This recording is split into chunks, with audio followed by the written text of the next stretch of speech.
Hello and welcome back.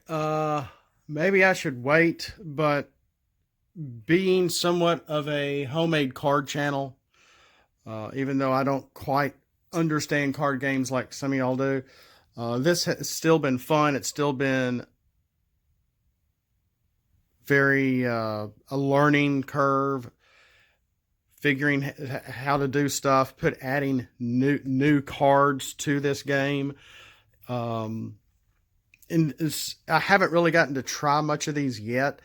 I've put some location cards in a deck or two, but it was only one. I need to print some more of these, but I'm really trying to conserve my ink. I'm been going nuts printing out stuff, and I need to sort of slow down. But as I watch Beast Wars, I realize, wow, I'm only into about the 6th to 7th episode of the show.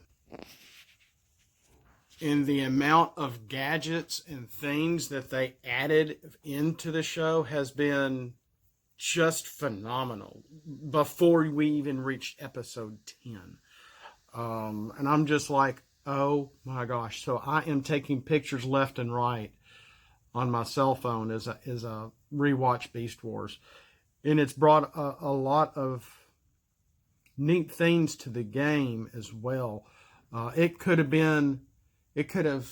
Beast Wars could have filled, maybe not character wise. Well, there's plenty of toys characters that didn't make it into the show, but that could have been added to the game as well. Ooh, the combiner.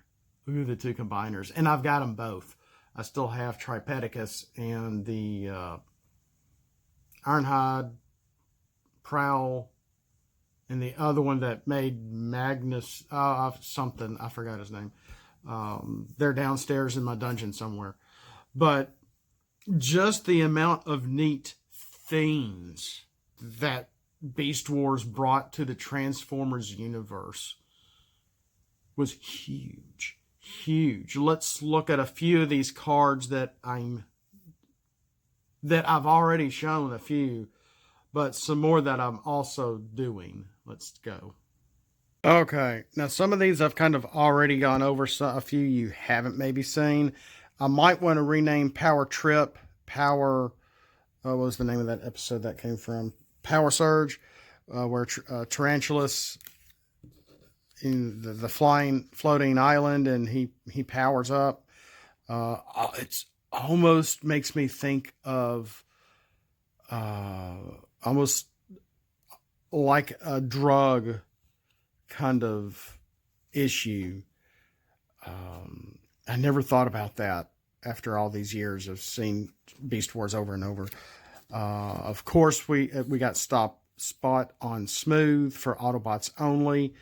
When one of your characters, Autobots, defends against somebody with a beast trait, any Pierce flipped is nullified. Flipped. Not upgrades, not character Pierce. Stop it, you two. The stratagem, we've gone over this before. You have to put a marker down for two of your characters on your team with two different factions. They each get tough 1. That seems kind of small. The Magical Beast Wars Rock, which do 2 damage to an enemy in alt mode. So this really can be for absolutely anybody. I'm not really making a whole lot just for Beast War characters. It's since the card game is universal. It's just for everybody. Of course, I went over scanners activated already, and apparently I printed 2 of these. I didn't know I did that. So some wasted ink. And here's some of my location cards. Prehistoric Earth, all beasts, spaceships, and patrols have bold too. And Icebox Cannon, I've kind of explained how I think the location cards should work. They should be in your deck. I hate to mention Pokemon because some people liked Pokemon, somebody hate Pokemon, whatever. but it would be something that would be played and be on there until it's knocked out by another or replaced by another location card from another player, or if you want to end up play another one yourself. And I do have them with pips. Now this was one of the first ones I did. This wording is correct, but it doesn't have a pip on it because I was still testing, and then so I made it an actual battle card. Well, this is still wrong because the words are wrong. So these are both right, but wrong. Anyway, then we have CR Chamber. And I got to see how this works, if this is even viable or not. An upgrade utility with a white pip. When the character has this equipped and untapped, regain 2 for each turn they are not tapped. Then we have some new ones that I've done. Battle mode, which is really similar to is it all out? No, it's not all out attack. It's from like wave 1 it's basically the same thing, and it's not battle ready, it's battle mode. And it doesn't really look half that bad. Flip all your characters from alt mode to bot mode, pretty much. And then in the episode A Better Mousetrap, oh my goodness, the amount of things they created for that show for Sentinel to be able to defend the Avalon.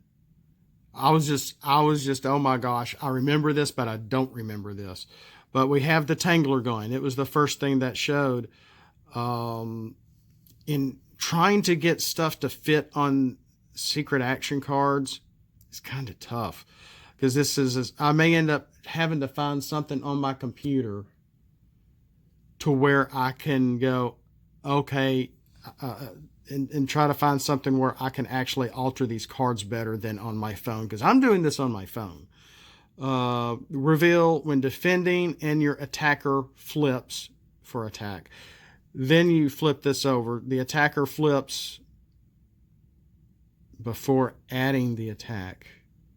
What? What did I mean by this?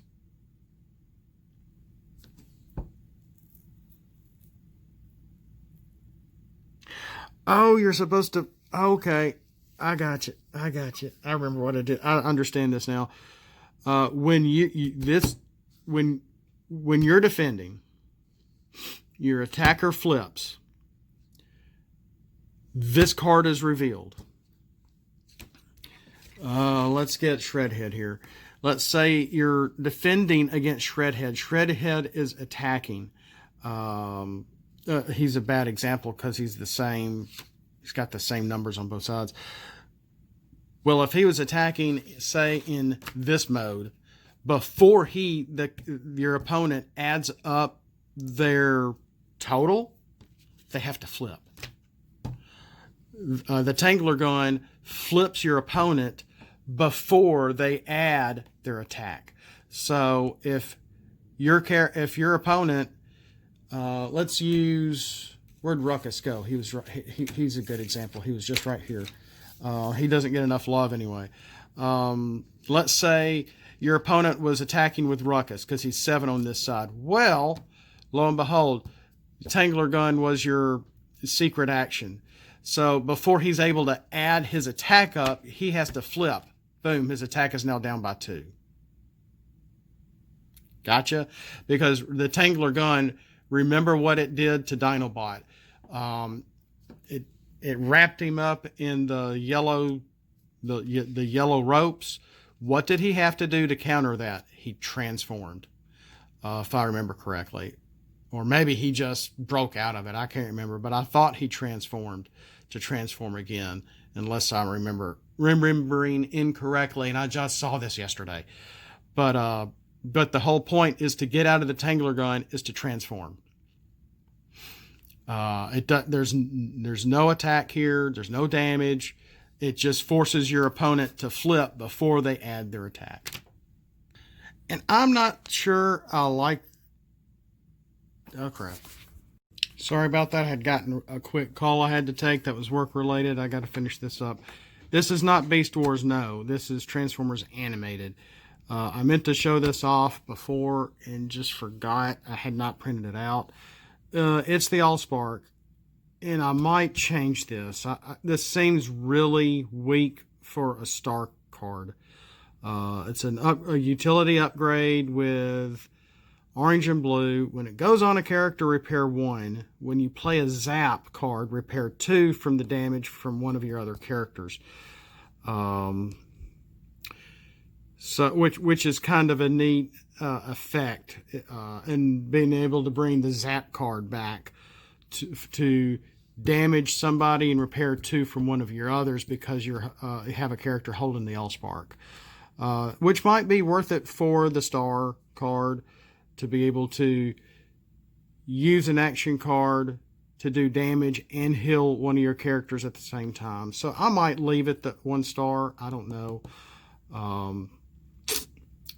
Because it is Zap like Energon, and we have a couple of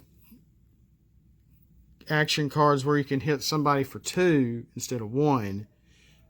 Forgot their names right off, but I don't know. I might make. I'm almost afraid to make it any stronger, but we'll see.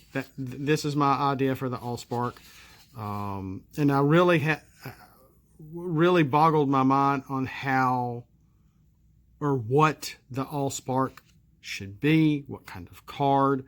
I made it an upgrade instead of a stratagem, so you can equip it. So something to think about, something to alter if you want to try to alter it. And I will be putting all these digitally on the screen if you want to try to screenshot them and play around with these or alter them yourself. Here's my last one. This is my baby. This is the last one I did. I really, really like this card. This might be one of the best intriguing battle cards that I've created. Codebreaker. It's a picture where Rat Trap pretended to be a spy, to be a Predacon, just to go in and steal their own maximal chip out of the Predacon ship. And it is a very defensive card. It is blue with +1 to shield, if you notice. I had to create this myself, and I figured out how to do it on my phone. And I'm like, yay, I can do this and it doesn't look funny. It looks right. Because I had to add this +1. Because we do not have a blue with a blue flippable card with a +1 to defense. We don't have one. This one is. And what it does, I got thinking, well, Codebreaker. You know, I'm watching the episode and I'm thinking, the Decepticons are figuring out, the Predacons are figuring out what the Maximals are going to do so they can get on the offensive. And how can I incorporate this into the game? Well, I thought, if you've got to be kidding me. I swear I'm going to finish. Codebreaker. So, with that in mind, you get to, when a character is wearing this and you attack, your defender flips first. Then you get bold for how many blue they flip. If they flip any blue. If they don't, you don't get the bold. But you get to see their defense before you attack. Will that help? It might. It may not. But I found this really interesting, and I'm thinking, let's do something we've never done before. And it may or may not help, but it feels like real code breaking when you're attacking. because you get to know what their defense is going to be before you attack. And it just seems perfect. It just seems right. And I'm like, and it looks good too. I did a pretty good job on this one, and I'm like, wow. And it printed pretty dark also, so I'm proud about that. And I got did 3 copies of it. Real happy about Codebreaker. Wanted to share this with y'all. I'm out the door. Thanks for watching. We'll catch you next time. And as always, flip out and let's roll for it.